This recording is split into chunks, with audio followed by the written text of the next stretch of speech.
Skaitinys iš Šventojo Apaštalo Pauliaus laiško Galatams. Broliai, aš įstatymu numeriau įstatymui, kad gyvenčiau Dievui.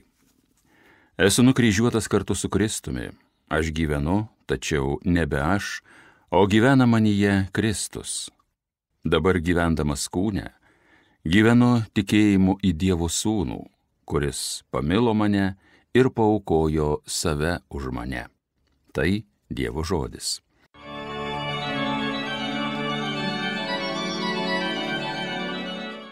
Viešpatie, tu mano paveldėtasis turtas. Globok mane, Dieve, prie tavęs aš glaudžiuosi, kartoju tau, Dieve, tu mano viešpats. Viešpatie, mano paveldėtasis turte, taurė mano laimės, tavo rankoje mano likimas. Viešpatie, tu mano paveldėtasis turtas. Aš šlovinu viešpatį, kuris man išmintį duoda, atsimena mano širdis tai net naktį, akyse nuolatos viešpats man stovi, jis mano dešinę remia, aš nedrebėsiu. Viešpatie, tu mano paveldėtasis turtas. Man rodysi kelią, kuris į gyvenimą veda, pilna man bus laimė prieš tavo veidą, tavo dešiniai bus per amžius linksmybės. Viešpatie, tu mano paveldėtasis turtas. Alleluja, alleluja, alleluja. Pasilikite mano meilėje, sako viešpats, kas pasilieka manyje ir aš jame, tas duoda daug vaisių.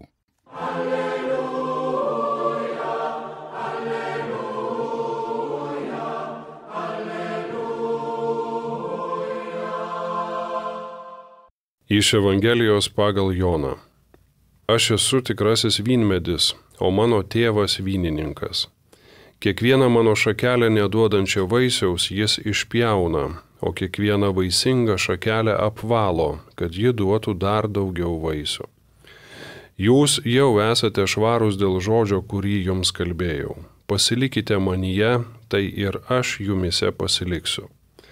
Kaip šakelė negali duoti vaisiaus pati iš savęs nepasilikdama vynmedyje, taip ir jūs bevaisiai nepasilikdami manyje. Aš esu vynmedis, o jūs šakelės. Kas pasilieka manyje ir aš jame, tas duoda daug vaisių. Nuo manęs atsiskyrę jūs negalite nieko nuveikti. Kas nepasiliks manyje, bus išmestas laukan ir sudžius kaip šakelė. Paskui surink šakeles, įmes į ugnį ir jos sudegs. Jei pasiliksite manyje ir mano žodžiai pasiliks jumise, jūs prašysite, ko tik norėsite, ir bus jums suteikta. Tuo bus pašlovintas mano tėvas, kad jūs duosite gausių vaisių ir būsite mano mokiniai. Tai viešpaties žodis.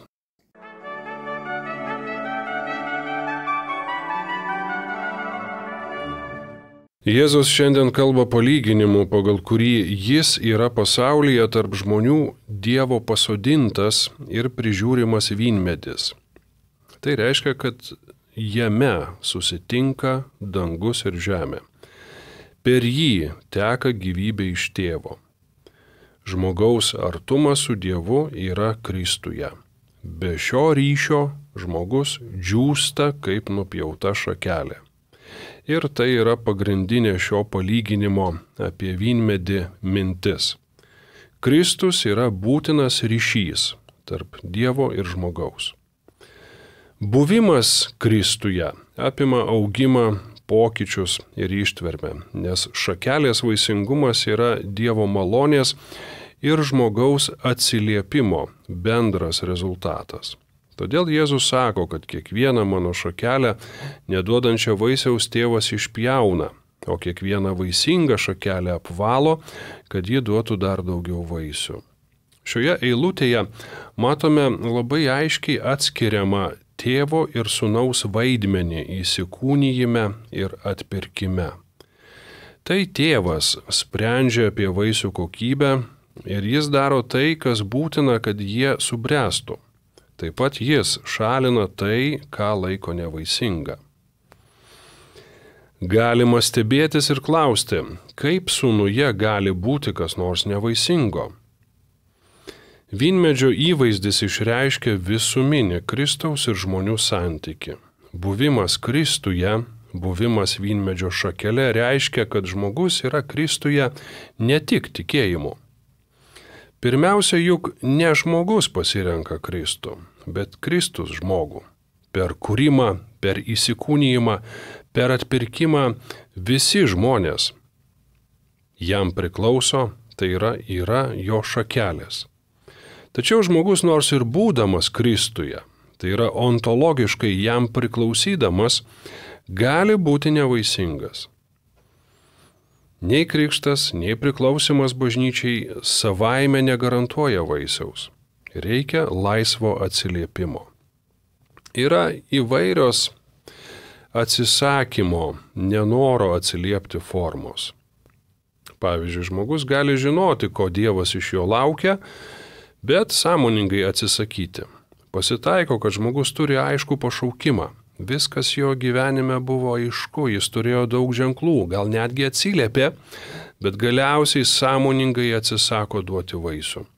Tokiu atveju kaltė sunki, nes žmogus ne tik pats tampa nevaisingu, bet ir trukdo kitiems duoti vaisių. Tiems, kurie susiję su jo pašaukimu. Taip pat, pavyzdžiui, žmogus gali nežinoti, kaip būti vaisingu. Jis jaučia kvietimą įsipareigoti, bet nesupranta, kur ir kokiu būdu. Tai nežinomybės, abejonių, neapsisprendimo, nereikštingumo būsena. Kiekvienas žmogus tokias būsenas savo gyvenime patiria. Svarbu, kad juose neužsibūtų, neužsistovėtų. Tai būsena, kurioje šakelė gyva, ji laukia, ji gali dar duoti vaisių. Ir toliau toks gana labai dažnas, sakykime, atvejis, gal net pats dažniausias, tai yra ribotas atsidavimas. Žmogus žino, ko Dievas laukia, ko Dievas nori iš jo, bet riboja savo atsiliepimą. Jis leidžia Dievui veikti tik tiek, kiek pats nusprendžia. Tačiau Dievas nepasiduoda žmogaus sąlygoms ir kompromisams. Tik absoliutus ir besąlyginis atsidavimas Kristui duoda vaisių. Visa kita reiškia džiūstančią šakelę. Ta, kuris sąmoningai riboja atsidavimą Dievui, Dievas pašalina, nes negyva šakelė negali likti gyvajame vynmedyje. Tačiau tai nėra galutinio pasmerkimo klausimas, bet dvasinės būklės, konkrečių gyvenimo laikotarpių klausimas. Vaisingos šakelės yra tos, kurios pasiduoda malonės veikimui. Atsisakantieji bendradarbiauti irgi turėjo malonę, tačiau štai vieni žmonės priėmė malonę, o kiti ne. Tie, kurie ją priima, taip pat gali klysti, bet jie klysta malonės viduje, o kiti už jos ribų. Tie, kurie klysta malonės viduje, jų klaidos yra tartum mažų vaikų klaidos, kurie padarė kokią nors kvailystę. Tai, ką jie padarė, yra kvaila ir negera, tačiau jų nusižengimai yra tartum vaikų suklupimai. Nuodėmė už malonės ribų, ji jau nebepatenka į vaikiškų nusižengimų sritį. Kiekvieno žmogaus gyvenime yra akimirka, momentas, kai susitinka Dievo malonės pasiūlymas ir žmogaus laisva valia.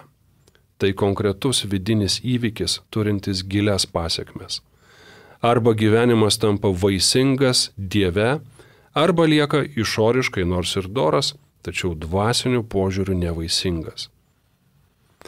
Neužtenka dvasingų pamastymų, pasvarstymų. Čia kalbame apie besąlyginį atsiliepimą Dievui.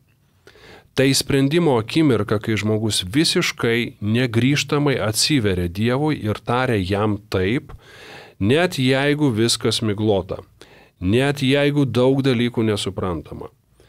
Jei žmogus šitaip neatsiduoda Dievui, net jei vėliau jis gyvens teisingai ir dorai, dvasinė prasme jis vis tiek liks nevaisingas. Moralinis gyvenimas be malonės tai fasadas be gyvybės, išorinis blizgesys be šaknų. Tik priimta malonė, tik gelminis taip ištartas Dievui sukuria tikrą vaisių. Vaisingumas nėra kiekybinis, bet kokybinis. Net be pasiekimų ar matomų rezultatų širdis priėmusi malonę gyvena vidinė šviesa, meilė, Dievo artumu ir yra tikrai gyvybinga. Amen.